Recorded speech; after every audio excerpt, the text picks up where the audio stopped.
ত্রয়োদশ জাতীয় নির্বাচনের ঘোষিত তফসিল বাতিলের দাবিতে মাদারীপুরে ঢাকা-বরিশাল মহাসড়ক অবরোধ করে বিক্ষোভ কর্মসূচি পালন করেছেন কার্যক্রম নিষিদ্ধ আওয়ামী লীগের নেতাকর্মীরা। ভোরের ব্যস্ত সময়ে মহাসড়কের একাধিক স্থানে গাছ ফেলে দেওয়ায় প্রায় 2 ঘণ্টা ধরে ভয়াবহ যানজটের সৃষ্টি হয়। এতে চরম ভোগান্তিতে পড়েন দূরপাল্লার যাত্রী, চালক ও পরিবহন শ্রমিকরা।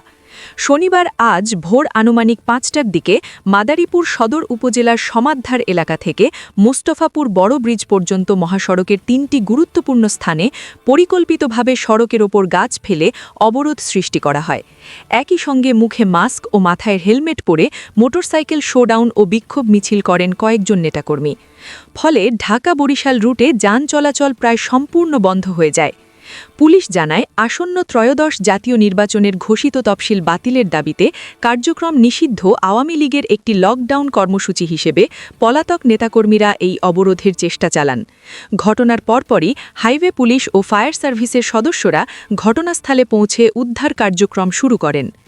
পুলিশ, ফায়ার সার্ভিস ও স্থানীয় সূত্রে জানা গেছে, সমাদধার, কলাবাড়ি এবং ঘটকচর থেকে মোস্তফাপুর বড় ব্রিজের মধ্যবর্তী এলাকায় অন্তত 3টি স্থানে 8 থেকে 9টি গাছ কেটে বা ফেলে মহাসড়ক অবরোধ করা হয়। এতে ভোর থেকেই শত শত যানবাহন আটকা পড়ে। দিনের শুরুতেই চরম দুর্ভোগে পড়েন কর্মস্থলগামী মানুষসহ দূর দূরান্তের যাত্রীরা। খবর পেয়ে ফায়ার সার্ভিস ও স্থানীয় বাসিন্দার সহযোগিতায় প্রায় 1 ঘণ্টার চেষ্টায় সড়কের ওপর থেকে গাছগুলো অপসারণ করা হয়। সকাল 7টার দিকে ধীরে ধীরে স্বাভাবিক হয় যান চলাচল।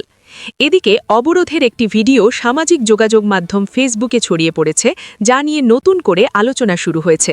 ভিডিওতে দেখা যায় ঢাকা-বরিশাল মহাসড়কে অবরোধ ও মোটরসাইকেল শোডাউনের নেতৃত্ব দিচ্ছেন মাদারীপুর জেলা আওয়ামী লীগের সাংগঠনিক সম্পাদক এবং সদর উপজেলা পরিষদের সাবেক চেয়ারম্যান পাভেলুর রহমান খান।